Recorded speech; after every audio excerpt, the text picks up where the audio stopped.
Welcome to the United States of Tiffany. Our commentary offers a humorous take on wrestling. Please note, we're not bullying or attacking the wrestlers.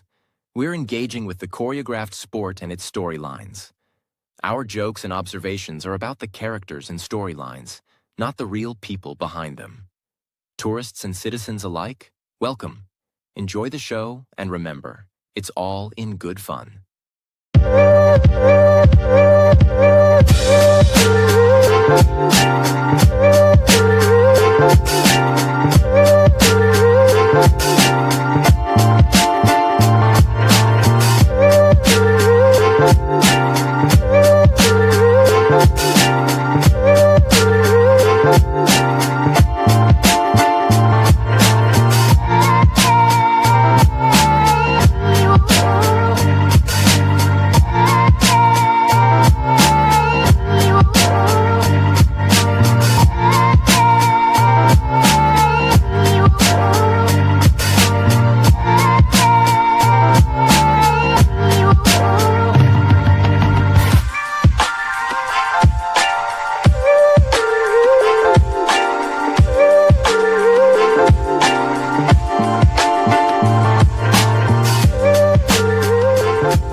Hold on, y'all. We're going to get started. Give me 1 second.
All right, y'all. Sorry about that. I had to go and get my stuff arranged in here first. So let me just give y'all a quick rundown of what had happened.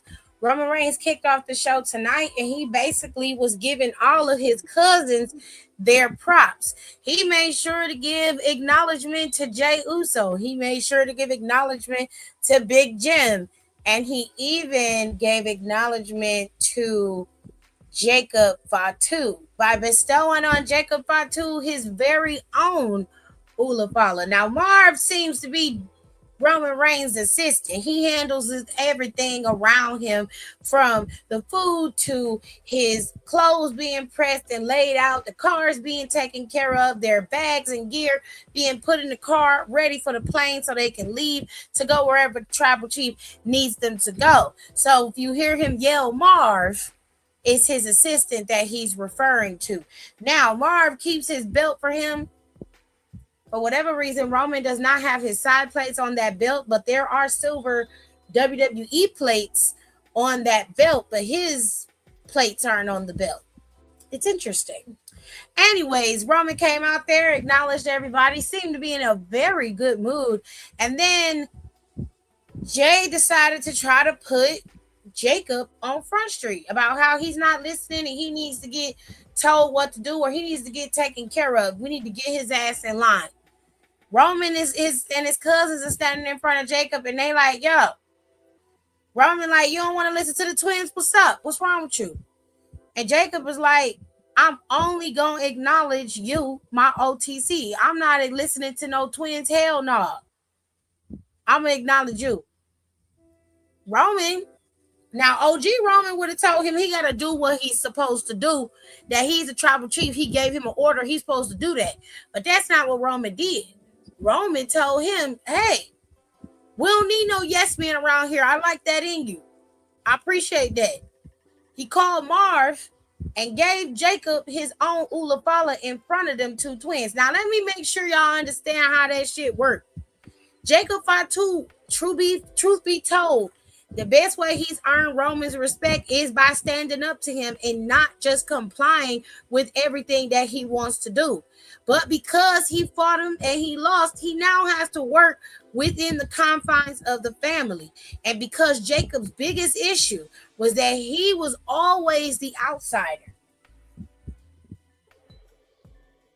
Roman now made him feel like he was wanted and he was a part of the family by handing him that Ulafala. It means something to him. So now Jacob has purpose, but he is undyingly loyal to Roman. Roman now has a monster at his arsenal whenever he needs to unleash him. And we saw that he can command him to do whatever he wants at any given time. Case in point, after everything went down, and Eric Andre was out there, Roman dapped him up because they're in the Street Fighter movie together. And of course, Eric Andre has a movie on Netflix with John Cena that's supposed to either be coming out or already out. But anyways, Roman dapped him up. They chopped it up, said, we'll talk later. You're coming to back. We'll holler, whatever. He dapped up Jim. Jay didn't want to fuck with him, but he touched Jacob's Ulafala and Jacob went ballistic. Jacob threw Eric Andre out the ring, tossed him in there, and then hit him with two Samoan splashes off the top rope. It was pretty fucking nasty, and it was at Roman's command. It was at Roman's command. You saw Adam beg him not to do this, and he did it anyway. This is not a good sign. And if you paid attention to what Roman said as he walked up the ramp, just living and basking in his own glory, he said it's good to have control again. It's good to be in power again. It feels good. That's what he said. That man is a narcissist. I want you to understand that. This is y'all king. Live and die by that. Understand it. And enjoy it. Hello, how are y'all? Eric Andre got laid out. That poor man. He probably don't care. He probably at home jacking to it anyway. He don't care. That's what he said. He said we don't need no yes men. Jay Uso do not like that shit. He is not okay with Jacob being able to surpass him and be at the top of the mountain and be Roman's real right-hand man. He does not like that. This is going to become a problem. This is going to become a point of contention for them. But Roman and Jacob now have this kinship. And if you watched it closer to the end of the show, you can see that Roman and Jacob operating on the same wavelength. He was instructed to take out LA Knight because the twins' way of doing things wasn't working. And Roman wants a clear message sent to anybody who comes against the bloodline because it's us against them, because nobody in the locker room likes them. And rightfully so. Y'all have dominated with brute force for 5 fucking years. I don't think that they're going to accept you as a ruler with open arms in this company, with the way y'all had us up against the wall with you and every person you went up against. No, Even if you go about it in a different way, which you already are, it still doesn't matter. You traumatized us at this point. And I'm sorry, Roman, but even a narcissist can't change their ways. And you mimic the behavior of a narcissist, sir. You just do. Now, in the back, Roman asked him if he took care of the problem. And Jacob told him straight up, LA Knight, he's taken care of, which in fairness, he is. Now, he said the twins ain't too happy about it. He was like, I didn't think that they would be, but sometimes we got to make our own, we got to do our own thing. And sometimes we got to make decisions that everybody's not going to like.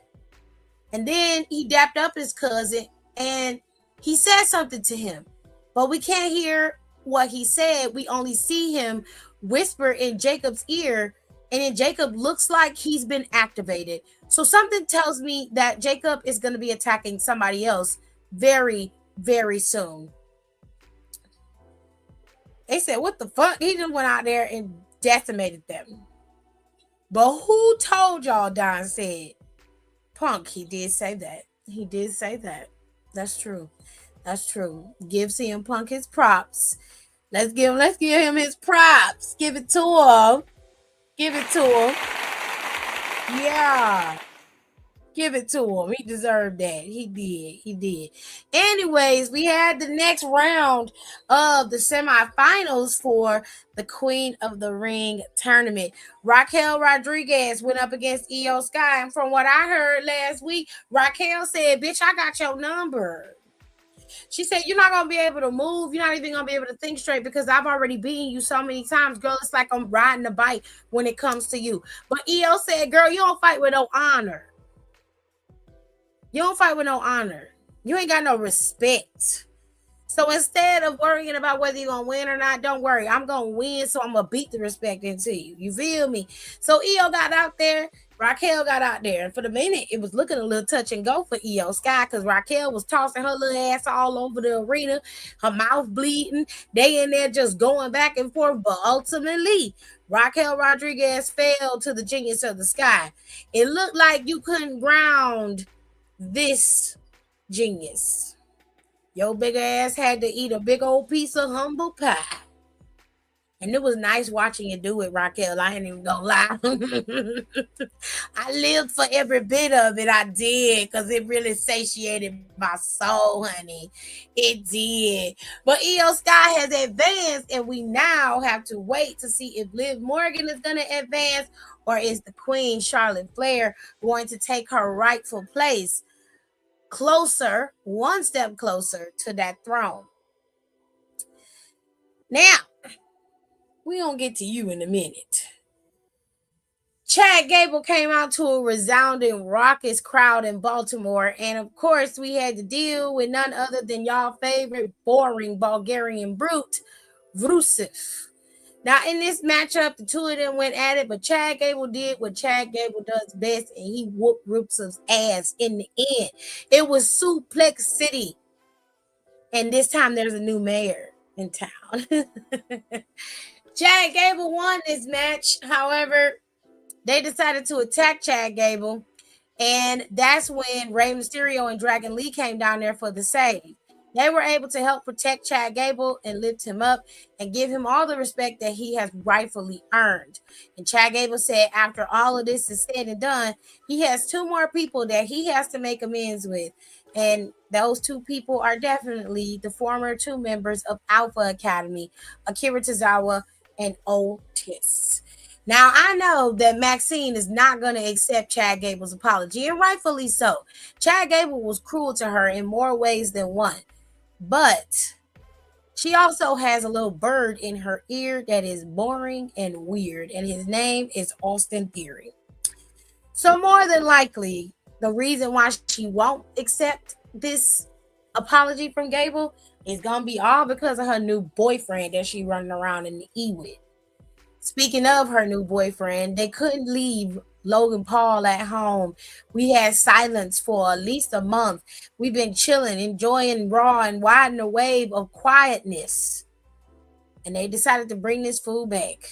with his arm bandaged up in a hard cast, yelling and screaming at JEVON Evans. Now, JEVON Evans has advanced in his bracket of the tournament. He is going to compete against Jey Uso on Friday to determine if he or Jey Uso will advance to the finals of the King of the Ring tournament. As JEVON Evans was talking in the ring, I believe he was talking to Jackie. I want to say it was Jackie. It could be anybody. But I apologize if I don't know who it was, because when I saw it, the boys was already out there and JEVON was in the ring. I didn't even get to see what JEVON had said. So Logan Paul music hit. It was Jackie. I thought so. Logan Paul's music hit, and everybody's like, "What the fuck going on around here?" And well, basically, they came out there to recruit JEVON Evans, and when he declined, disrespectfully and rightfully so, because fuck y'all, I didn't like the way they was talking to him. I didn't like it, and y'all probably gonna be like, Tiffany, you doing too much, but I don't give a fuck. I didn't like the way they walked up on him like that. Okay, we in a charge climate right now, and there's two white men walking up on this black man like that. That made me very, very anxious. I almost jumped through that motherfucking TV. Okay, I didn't like the implications of it. I don't like it. Back your ass up off my nephew. You feel me?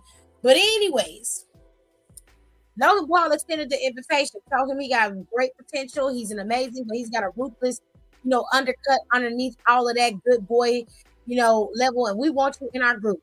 And JEVON said, hell no, get the fuck out of here. I'm not joining your whack ass group, bitch. Well, Logan Paul was like, I don't think you heard me correctly because, maybe my arm fucked up and it's fucking up my hearing. No, you just dumb. You just dumb, sir. Your arm being fucked up ain't got nothing to do with your ear. I don't know how your anatomy work. So I guess if you step on your foot, stomp your foot on the ground, your asshole open up, I guess that's how your body works.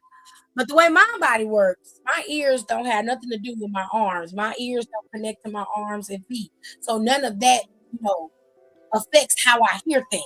I don't know about you, but anyway, he was like, I'm telling you, you in the division. Like, there's no question about whether you hear or not. Then it's another time, motherfucking Austin Theory walked up on nephew, and I was gonna snatch his bald headed ass straight up. Like, get your ass out my nephew's face and get your ass away. Okay, we don't play that bullshit. So nephew was like, y'all keep walking up on me. Like, man, all right. That nigga took off them pants and was like, yo, I don't need all of this. He was like, yo, can I get a referee out here? Can I get a referee? Threw his pants in his face. Like, we can go right now. Let's go. Let's get it. Referee came out there, impromptu match going. Loved it. Okay, JEVON Evans was going at it. It looked like the homeboy was about to win, but Bron Breakker came in there and speared JEVON Evans before he could hit his signature move. Now, it led to the Vision promptly attacking JEVON Evans, and this led to the Street Profits coming out, and Dawkins has officially returned in the group. So Dawkins came out there and they evened the odds. JEVON stayed out of the ring for the most part, but they was able to give Dawkins a really good showing out there. He was out there in his black Air Force energy chair. Did he have black Jordans on or Forces? Cool. Dawkins? Yeah. Dawkins had black Forces. Oh, he had black Forces on? Oh, shit. That nigga was out there trying to crack skulls and shit. But anyway, Dawkins was out there with his black Forces on, and they was able to take out the remainder of the Vision. And, of course, Logan Paul was just directing traffic with his broken arm. So, I don't know why they decided to bring that in, but I guess it was to reintroduce Dawkins, because next week they're going to London. And next week, they are going to be competing in a tag team match against the tag team champions. And something tells me that Bron Breakker is obviously going to be competing in Logan Paul's place because Logan Paul can't compete. However, I do not believe that Bronson Reed is still healing. In fact, I think it's quite the opposite. Bronson Reed is going to rear his head at Night of Champions during that match with Bron Breakker and Seth freaking Rollins. It is happening. Whether you want to see it or not, it is happening. Because Seth Rollins made a violent decree today. Essentially, what he told Bron Breakker is there's not enough room in this town for the both of us. and it's about time we settle this like men.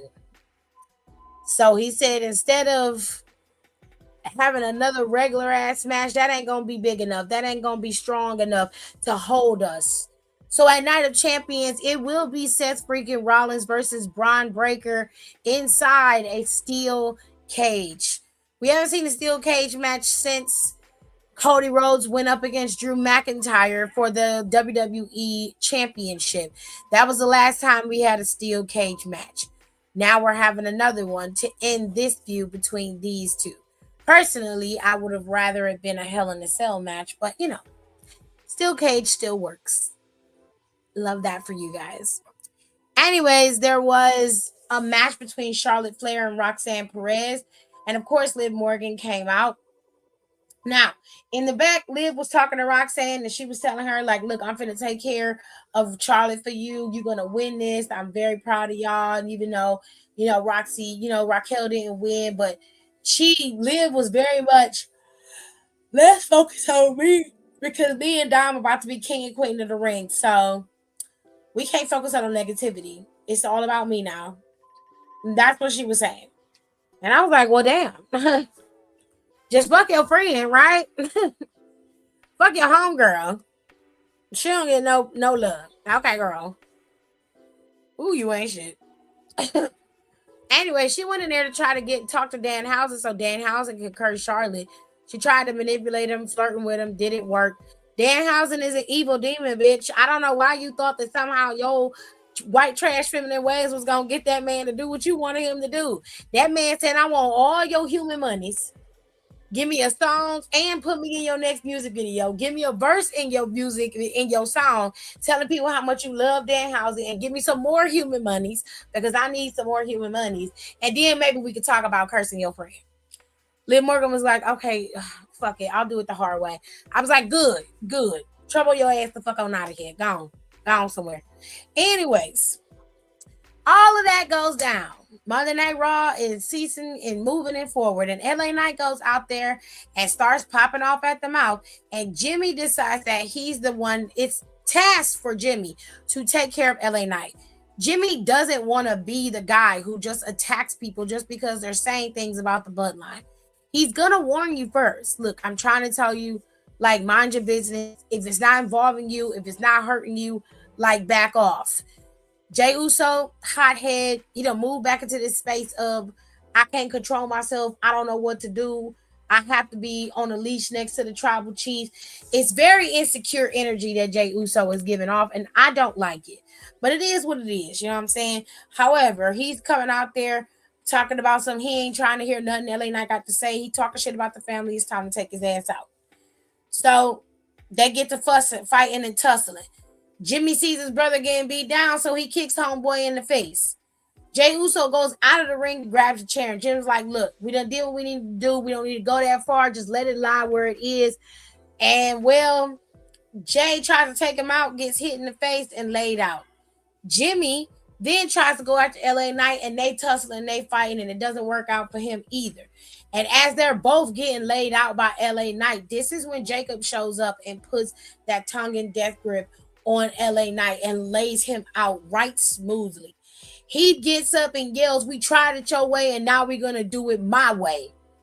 Now get y'all asses in gear. We're going to take his ass out. And they did. And then they left. They got in the back. And he said the same thing to him. He was like, we tried it your way.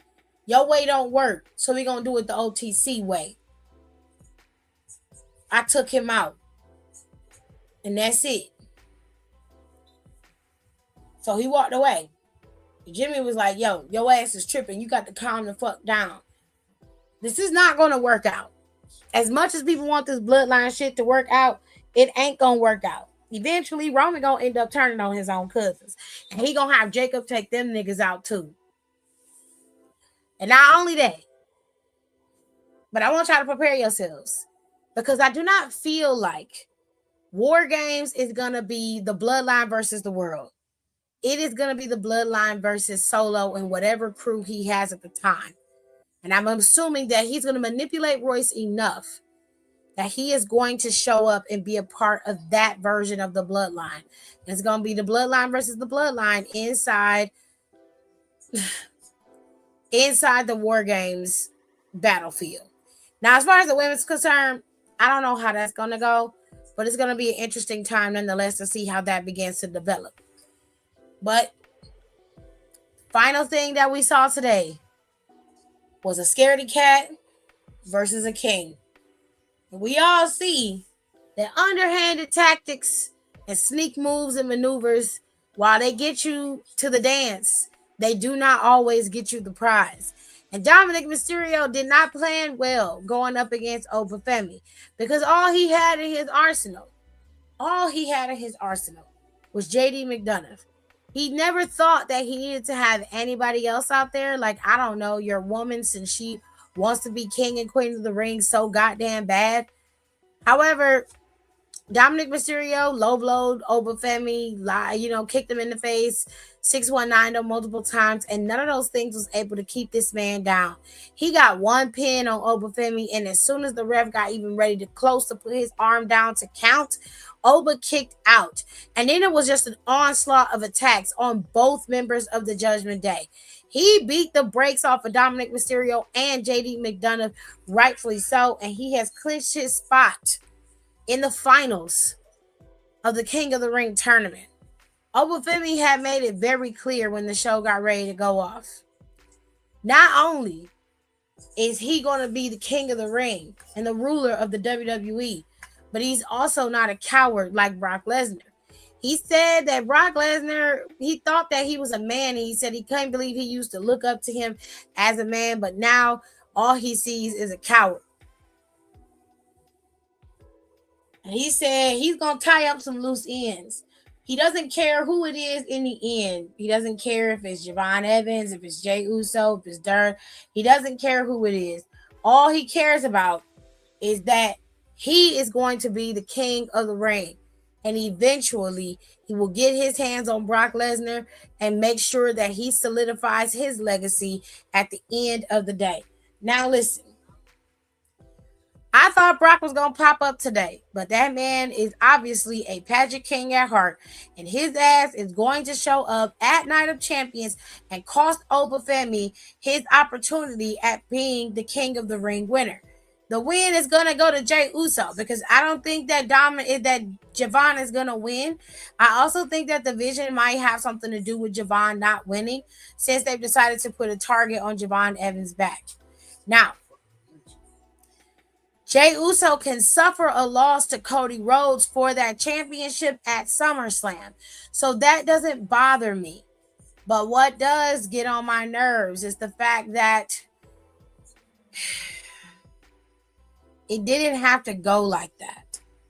And there were other people on the roster on SmackDown that I feel like would have made more plausible sense going into SummerSlam, like Sami Zayn, to compete against Cody Rhodes, because he already has something going right now. But they can always revisit that later. Now, June 27th and June 28th is going to be a very big weekend for wrestling. Not only are we going to be watching Night of Champions on Saturday, Great American Bash is on Sunday. You've got 2 matches scheduled for the Great American Bash currently. You have Tony D'Angelo facing off against Naraku, formerly known as Evil in New Japan. And you also have Lola Vice facing off against Kendall Gray. Both of these are for the main titles for each division, the NXT Women's Division and the NXT Men's Division. When it comes down to Night of Champions, currently the card is waiting for the finals matches to be set. And the semifinal matches are almost done. They will be completed on Friday. But right now, the only match that is scheduled for Night of Champions is this steel cage match between Seth Rollins and Braun Breaker. Also, on Sunday, you are also going to be cordially invited to AEW's Forbidden Door. The Forbidden Door pay-per-view is going to be loud, live, and in color on Sunday, June 28th. Most people will be able to watch it through HBO Max. folks, there are quite a few matches on this card, and I didn't get the chance to put all the graphics up, but you know, you can only hold so many graphics over here on StreamYard. But I can tell you that Thekla is going up against Starlight Kid. She is going to be challenging for the AEW Women's Championship. You also are going to have the finals of the Owen Hart tournament. Well, Will Ospreay will be facing off against Swerve Strickland for the right to be able to call themselves the Owen Hart champion. They're going to get a championship, that cup, and they will be automatically given a title shot against the current champion, if he survives, MJF, who has a steel cage match of his own at Forbidden Door against Mark Briscoe. There is also going to be a finals match for the women at Forbidden Door. And for right now, we don't know who's going to make it there. Now, Mercedes Moné has to go up against Hazuki. And I believe that Athena is facing off against Maya World. That will determine who the finals will go up against, and on Sunday, June 28th. And not only is Forbidden Door, but there's some other matches that are going to be happening in that show too as well. And we'll go back over that on Wednesday when I go live again. Not only is Forbidden Door going to be on June 28th, but so is TNA's Slammiversary. And they have quite a few matches on the docket.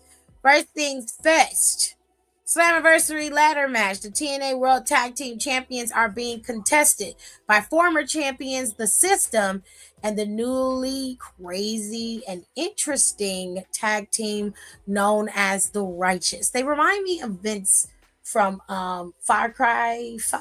Is it Far Cry 5, babe? With the cult? Yes. It's Far Cry 5? Yep. With Vincent? Isn't that the guy? I think I was in there. I can't remember. I could be wrong, but if you know video game lore, then you know that Far Cry 5 had a cult-like character, and the whole point of that was to take down the cult. But you realize that at the end, should I tell him, Jared? You go. The cult was right at the end. The cult was telling the truth. They was a little crazy about how they went about it, but they were telling the truth. Am I lying, Jared? Nope. All right. So, go play that video game. It's a fun video game. Anyways, Nick Nimitz will be challenging Mike Santana for the TNA World Championship. Mike Santana is still your champion, ladies and gentlemen, and he seems to be doing quite a good job. Word on the curb is that WWE is interested in signing Mike Santana, and if we give him the right coins, he just might jump ship. You never know. Anyways, Zaya Brookside turned on her friend Lei Ying Lee and decided that the championship was worth more than friendship. And she's been on quite a roll, winning a couple matches, including pinning the champion. They will face off and see who will come out the TNA Knockouts World Champion. Moving on to the first graphic you saw, Slammiversary Ultimate X match. This is for the TNA X Division Championship. And we saw that there are going to be a couple people popping up to be a part of this match. There was a vignette showing who could show up for this match. I'll let you guys go on social media and see for yourselves. But currently, the standings of this match are the current champion, Cedric Alexander, Cedric Prime, and of course, Leon Slater, the former X Division champion. There will be 4 more competitors in this Ultimate X match, so we'll wait and see how that's going to play out. Moving on, Moose returned and is facing off against Eddie Edwards to destroy the system. The system has been dominant as of lately. This is the second iteration of the system without Moose, so we'll see how this all plays out. Rosemary and Allie have worked their way up to getting a TNA Knockouts World Tag Team Championship against the Elegance brand. I don't know these two girls' names. They look like creative calls to me, but they are under Ash by Elegance's brand with her concierge and that weird ass android looking dude that's running around with them. I don't know what they call him. It's Mr. something. Don't know, don't care. But I hope that Rosemary and Allie get the win because I really like them together as a tag team. And as much as the Elegance brand has been holding down the tag team knockouts division, it's about damn time for them to take those titles off of them. And last but not least, Ricky Sosa returned and is challenging Eric Young to a match, and Eric Young promises to put down the young prodigy for good. He says he doesn't have any place here in TNA, and Ricky Sosa is like, nah, I'm gonna take over, B. And that's what's happening. This is your Slammiversary card. It's so much going on. So much going on. Listen, wrestling is everywhere, so you have no excuse. If you're not interested in WWE's Night of Champions card, you have AEW's Forbidden Door card, and from what I've seen, it's pretty damn good. Okay, you also have TNA's card with their Slammiversary on that same day, and you also have NXT's Great American Bash that same day. You have no excuse. Pick your poison, sit your ass down, and just zone out and vibe for a little while on some wrestling. All right. I hope you guys enjoy. I will be back on Wednesday when we have a conversation about the shows. Don't forget to go and check out the Pop Culture Wednesday over on my Spotify when it comes to the stuff I want to talk about podcast with Honestly Let's Talk with Don. And we talked about what it meant to come out and how they feel a little, they're not being guided within the culture and they feel a little lost. They had to find their own way and they're hoping to change that for the culture, and I hope that they can do. Some of their stories really made me sad because I love my people, and I was just like, this is just so sad. But I hope y'all listen. It will be up on Wednesday by 3 p.m. So it's going to be up. You'll be able to listen and enjoy. And as always, I always have a podcast up on Fridays for Reddit Fridays. So don't forget that. Make sure you tune in for that over there on the podcast. It also goes over to my YouTube channel, so you can go and check it out over on my I am Tiffany ES YouTube. It's all over there available for you. Now, like I said, Night of Champions is on Saturday. This is the only show that's going to be showing on Saturday, besides possibly Collision that comes on AEW. Everything else is coming on us on Sunday, June 28th. So Great American Bash will be on Sunday. Slammiversary will be on Sunday. And Forbidden Door will also be on Sunday. It's a big weekend for Great American Bash. I mean, for wrestling in general. It's a lot going on. But WWE has some more PLEs down the line. We've got SummerSlam coming on August 1st and 2nd. Money in the Bank is on Saturday, October 10th. And of course, you probably have Crown Jewel in there somewhere after that. Then we'll have Sunday night main event on September 6th, and they have their Mexico tour happening on September 9th, 10th, 11th, and 14th. There'll be a SmackDown on September 11th, and then there'll be a Raw on September 14th, which leads me to believe that the timing of those shows are going to be adjusted with the exception of SmackDown. So just be mindful, be careful that Raw might come on at a particular time, and you might need to record or wait till it comes on again. All right. Now, WWE did change up their schedule. They decided to come back to the United States at the end of their tour. Something must have happened where the arena that they booked wasn't available, because they've decided to go back to London next week, which is where you'll see the tag team champions competing against the Street Profits. Okay. So it's a lot going on. Okay, they're going to be over in London. And London is crazy. London is crazy, all right? It's nuts. Now, happy Pride Month, ladies and gentlemen. I hope you guys enjoy. I will be back over here on Wednesday to talk to you guys, because we had an episode about femininity in wrestling and what that meant and what it represented. And I want to have this conversation with y'all and with a broader panel, so we can see some various thoughts and conversations. If you want to hear what we talked about this past Sunday, it is already up over on Down for the Count's YouTube channel. You guys can go over there and listen to that, or you can just wait till Wednesday when we have this conversation, because it's going to be very interesting. Now, Thursday, Midwest Melanin Mafia is going to be meeting, and we're going to be having a nice little talk and conversation. Now, this is my folks, okay? So we're going to be talking it out. chilling, relaxing. Okay, make sure y'all come on over to Down for the Count when we have that conversation. We're gonna be talking about the tournaments, where we think everything is going. We're gonna have a nice little convo, nice little chit chat. Oh, wait a minute. Made by Maggie and made by Heather with Mr. Elegance. Oh, that's their names? He far from elegant. He far from elegant, baby. He is a weird looking dude. He looked like an android, and not in a good way. So, anyways, I will see you guys on Wednesday when we do Freestyle Wednesday. It's going to be a fun time, and I appreciate y'all for coming over here, listening to me rant and rave about wrestling for an hour, maybe a little less. I'll be sure to see y'all in my next one. Bye. Thanks for tuning in. Don't forget to rate, comment, and subscribe for more wrestling content. Check out our merch and consider becoming a member for exclusive perks, special emojis, and members-only content.